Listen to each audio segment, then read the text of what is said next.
Law student MP board कक्षा 10वीं के सभी विद्यार्थियों का इस खास वीडियो में एक बार फिर आपका स्वागत है। इस वीडियो में हम आपको बताने जा रहे हैं एमपी बोर्ड की तरफ से वार्षिक परीक्षा 2026 का सैंपल पेपर जारी किया गया है। तो इस वीडियो में आपको बताएंगे गणित स्टैंडर्ड विषय का सैंपल पेपर वार्षिक परीक्षा 2026 में किस टाइप के क्वेश्चन आपको देखने को मिलने वाले हैं स्टैंडर्ड मैथ्स से वालों के लिए। तो आपको यहाँ पर अंदाजा लग जाएगा आपको किस लेवल पर तैयारी करनी है, क्योंकि आपका पेपर इसी टाइप से बनकर आने वाला है, सिर्फ क्वेश्चन चेंज रहेंगे। इसमें से यूं मान के चलो 2 से 5 क्वेश्चन तो ऐसे कैसे इस पेपर में से छपने वाले मैं आपको बोल दूं। ठीक है, इसको भी आप पढ़ लेना अच्छे तरीके से, और बाकी अदरवाइज तो आएंगे सही दूसरे इसके अलावा। और एमपी बोर्ड कक्षा 10वीं के विद्यार्थी पहली बार हमारे चैनल पर जुड़ रहे हो, चैनल सब्सक्राइब जरूर कर लेना, वीडियो को लाइक कर लेना, बेल आइकन को प्रेस कर लेना, जिससे आने वाला हर वीडियो का नोटिफिकेशन आप तक आसानी से पहुंच सके।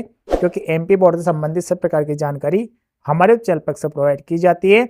देखिए, पिछले वीडियो में मैंने हिंदी विषय का, सामाजिक विज्ञान विषय और अंग्रेजी विषय का सैंपल पेपर जारी कर दिया है, जो कि एमपी बोर्ड की तरफ से जारी किया गया था। आपने अभी तक वो वीडियो नहीं देखा है तो हमारे चैनल पे विजिट करके देख सकते हो। और सबसे बहुत जल्द आपको एमपी प्रश्न भी देखने को मिलने वाले हैं, 1 से 2 दिन में आपको एमपी प्रश्न भी मिलने वाले हैं हमारे चैनल के माध्यम से। चलिए जान लेते हैं स्टैंडर्ड मैथ्स से वालों के लिए केवल अभ्यास है तो नमूना प्रश्न पत्र हाई स्कूल परीक्षा 2026 गणित स्टैंडर्ड।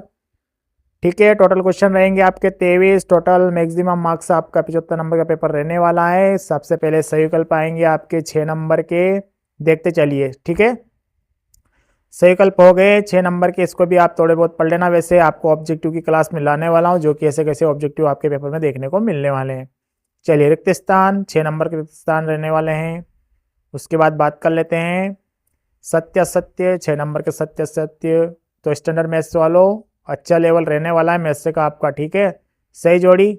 ठीक है, और सही जोड़ी में आप एक बात नोट कर लो, ये 8 अध्याय से 3 टाइप का 8 अध्याय से सही जोड़ी में फिक्स से मिलने वाला है। 3 नंबर का 8 अध्याय से सही जोड़ी में आएगा फिक्स, और 2 नंबर का पृष्ठीय क्षेत्रफल आयतन वाले पार्ट में से 2 नंबर का फिक्स आएगा सही जोड़ी में। ठीक है, कौन से भी आ सकते हैं सूत्र। चलिए आगे बात कर लेते हैं। एक वाक्य शब्द में उत्तर लिखना 5 हो गए।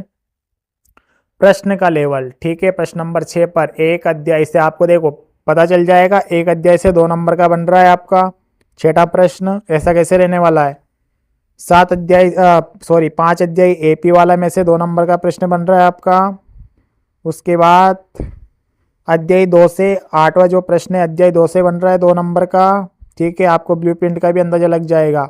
और अध्याय 2 से एक और प्रश्न बन रहा है 2 नंबर का 9वें प्रश्न पर। ठीक है, अगले प्रश्न की बात करते हैं 10वां प्रश्न बन रहा है आपका 3 अध्याय से 2 नंबर का समीकरण को हल करने वाला। ठीक है, उसके बाद 11वां क्वेश्चन की बात कर लेते हैं। 11वां क्वेश्चन, एक वृत्त के चतुर्थांश का क्षेत्रफल ज्ञात की जिसकी परिधि 22 सेंटीमीटर है, 2 नंबर का बन रहा है। ठीक है, वृत्तों से संबंधित क्षेत्रफल वाले 11 अध्याय में से, ठीक है, 10 अध्याय में से, वृत्तों से संबंधित कौन सा अध्याय है, 11 अध्याय में से। ठीक है, उसके बाद वह बात कर लेते हैं अगला 12वां क्वेश्चन बन रहा है आपका लंबाई 6 मीटर वाले ऊर्ध्वाधर स्तंभ। तो ये 6 अध्याय से 2 नंबर का क्वेश्चन 6 अध्याय से बन रहा है, प्रश्न नंबर 12 पे रहेगा। चलिए 13वां क्वेश्चन बन रहा है आपका अध्याय 7 से दूरी वाले सवाल में से। ठीक है, 14वां क्वेश्चन एक प्रश्न आएगा 2 नंबर का 8 अध्याय से। ठीक है, चलिए इस टाइप का आपको रहने वाला है। 10 अध्याय से 2 नंबर का प्रश्न आपको देखने को मिल सकता है। ठीक है, और देखो चेंज हो सकता है थोड़ा बहुत, 3 नंबर का भी आ सकता है यहाँ से। ठीक है, चलिए 16 प्रश्न प्रायिकता वाले में से 2 नंबर का आपका देखने को मिलेगा। इसको भी आप भली बात अच्छे तरीके से नोट कर लेना, याद कर लेना। ठीक है, 17वां प्रश्न 2 नंबर का। ठीक है, प्रायिकता वाले में से 2 नंबर के 2 क्वेश्चन प्रायिकता वाले में से आएंगे। उसके बाद जो है अध्याय 4 में से एक 3 नंबर का प्रश्न आपको देखने को मिलेगा। ठीक है, उसके बाद 7 मीटर ऊंचे भवन अध्याय 9 में से 3 नंबर का प्रश्न आपको देखने को मिलेगा। ठीक है, एक अध्याय से 3 नंबर का प्रश्न आपको देखने को मिलेगा। सिद्ध कीजिएगा परिमेय संख्या वाला, उसके अथवा में कौन सा भी आ सकता है। ठीक है, हाँ चलिए अगला जो बड़ा प्रश्न है 4 नंबर का, 3 पार्ट से बड़ा प्रश्न फिक्स आएगा 4 नंबर का, कौन सा भी आ सकता है। ये दोनों तो देखो सैंपल पेपर में हो सकता है इसमें से एक आ जाए, हो सकता है दोनों ने आए, लेकिन इनको भी आप तैयार कर लेना। और कौन सा आएगा वैसे मैं आईएमपी में दूंगा आपको, तैयार करना है। ठीक है, ये तो आप सैंपल पेपर समझ लो। अध्याय 12 4 नंबर का अध्याय 12 में से। ठीक है, 4 नंबर का अध्याय 12 में से आने वाला है। और अध्याय जो है आपका 13 सांख्यिकी वाले में से 4 नंबर का आपको देखने को मिलने वाला है। माध्य ज्ञात करने वाला उसके अथों में रहेगा बहुलक वाला। तो ये था आपका सैंपल पेपर वार्षिक परीक्षा 2026 का, जो कि एमपी बोर्ड की तरफ से जारी किया गया है विद्यार्थियों।